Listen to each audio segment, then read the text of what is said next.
Today I'm going to help you understand what piano arpeggios are, why they're an important part of a pianist's toolset, and then give you 5 levels of arpeggio exercises to start practicing so you can get your hands dirty and start mastering them.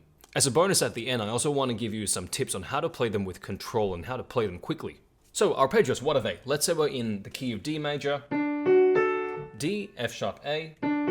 This is an arpeggio. You can also do it like this by adding the root note at the top. So D happened at the bottom, but if we put it at the top, that can also be an arpeggio. Let's get some terms out of the way as well. In a D major arpeggio, D, F sharp, and A, even though these are separate notes, but the idea is we want to think about them as a single entity. It's kind of like, let's say, a dad and a mum and a kid. Even though these are individual separate Homo sapiens, we can also think about them as one family unit. So this, even though it's 3 notes, we can think about them as 1 unit. And if we repeat them, let's say in 1 octave, it might sound like this.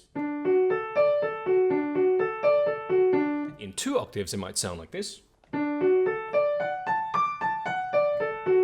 Which is basically the notes repeated in the higher register. There are 3 reasons as to why I think piano arpeggios are quite important in a piano player's toolset. Firstly, it's that they appear in music. So I'm just going to do some improv here. So just look at what my right hand is doing.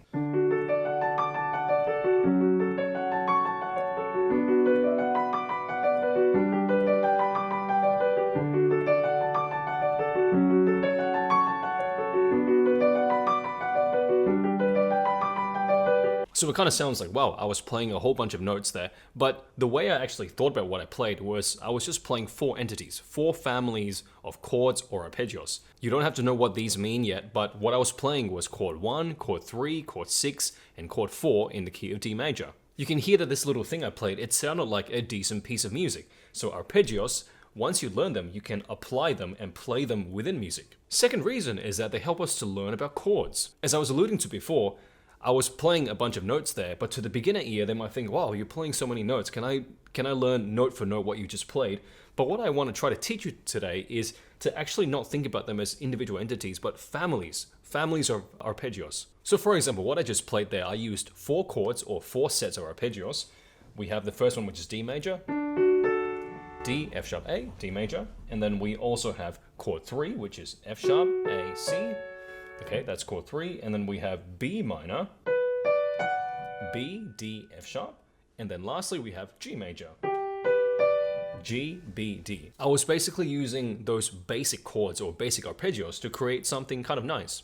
Reason number 3 is that it's just also a great technical exercise to do. So even if not for the musical and artistic and beautiful reasons, sometimes just practicing this is just a good thing to warm up your fingers, build some strength and dexterity. Before we get to the exercises, I hope I've convinced you that playing arpeggios and knowing them is a really important thing within a piano player's toolset. Let's keep it really short. Level 1 is the basic arpeggios. So if we're staying in D major, level 1 sounds like this.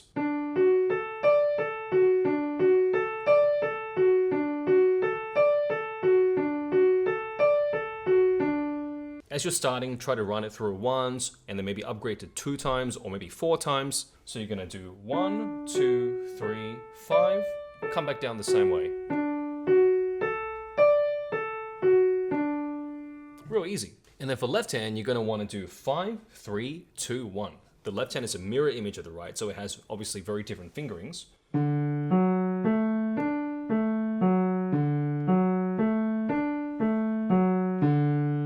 When you're playing at this level, it's very important you do it in a very controlled manner that is very in tempo. So don't do something like this. You want to try to keep it in beat because keeping in beat shows that you have control over when each note is executed. So use a metronome. Either use this one, use a phone app. A lot of beginners find it hard to keep in beat, so sometimes it's really good to have something like this. My Soundbrand metronome watch that allows me to feel the beat on my body.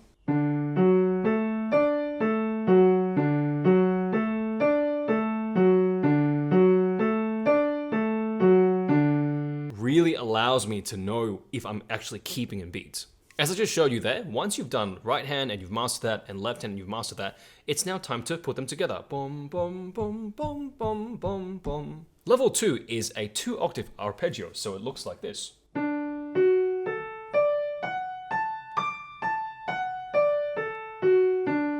So this is where if you need to play all these notes, with one hand, obviously you're going to run out of fingers. So we need to have a very smart thumb tuck after the third note. So thumb tuck to play 1 on the D so that you can finish and come down the same way. Left hand looks like this. Turn over with 3.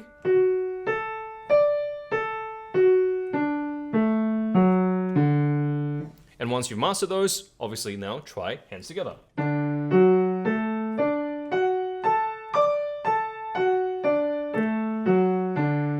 Lots of people can do 1 octave, but when they try to do 2 octaves, suddenly it throws them off. So try to really spend time on this one. Level 3 is to take it even further, so 4 octaves. Now, common beginner problem, when people try this one, they often kind of lose track of where they are. They might do something like this, like...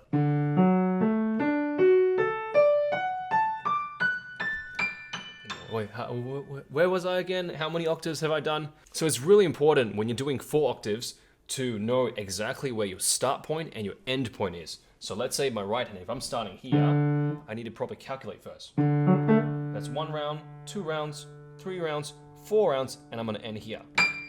So 2,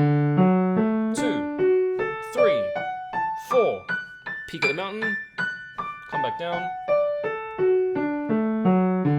Left hand, same thing. Third one, fourth one, peak of the mountain.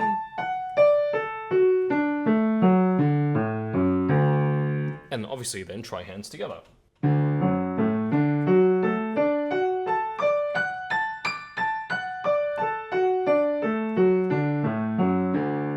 As these levels get harder, you're going to find that it's harder and harder to keep in time. So when you're first learning the notes, obviously tempo is not something you can achieve right away. But as you get to learn the notes better, I want you to try to play them in tempo, in beats. Bum, bum, bum, bum, bum, bum, bum, bum, bum. Not some parts faster and some parts slower. Everything very, very consistent, very, very smooth. Bum, bum, bum, bum, bum, bum, bum, bum, bum, bum. Now level 4, this one's very interesting. This one sounds like this.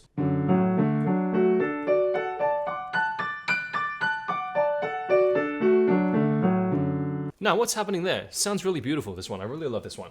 So this one is where the right hand is playing our 4 octaves, as usual.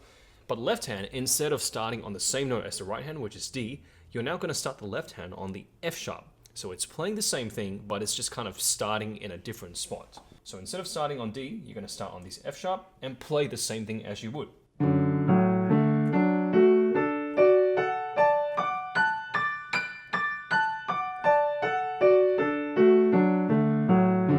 Bit of a brain teaser, they're going to be playing different notes at any one time. But I really love this one. Sometimes I like to even put pedal with it just so it sounds extra beautiful.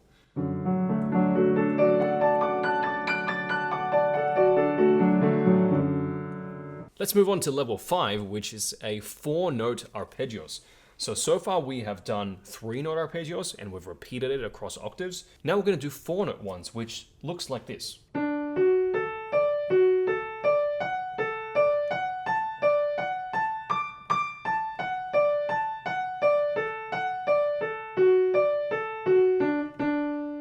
So this is where you're gonna play also the bottom note at the very top. So the bottom note here was D, we're gonna play the D also at the top. And in our next one, we're gonna do F sharp, A, D, and because we had F sharp at the bottom, we're gonna play F sharp at the top too. So.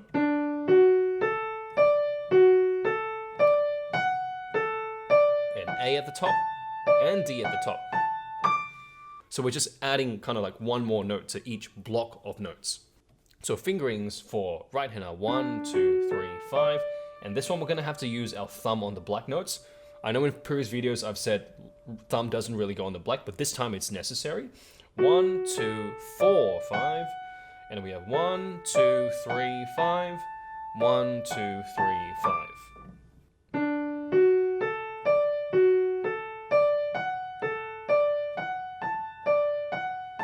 And come back down the same way.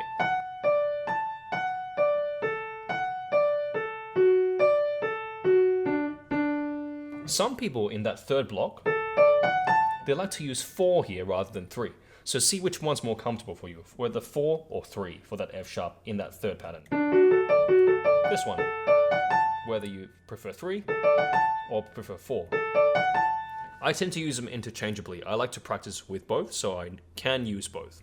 Left hand looks a little bit like this.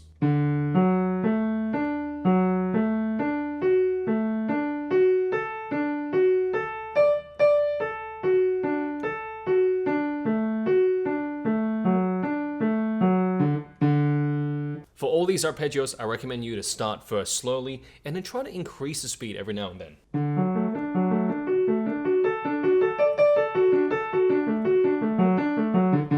A great tip I have for you for playing arpeggios with more speed and control is to do this variation. I call it the preparation variations. It's where you do this. So play the first notes and prepare these notes before you even strike them.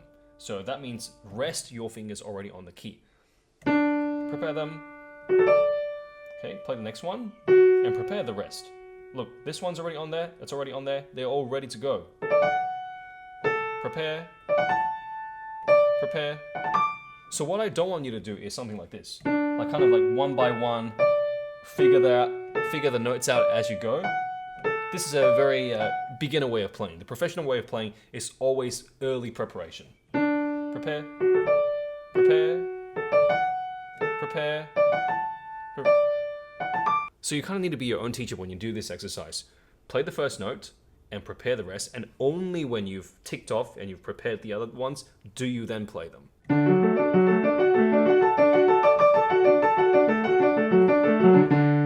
I hope I've given you something cool to practice. Let me know in the comments how you go.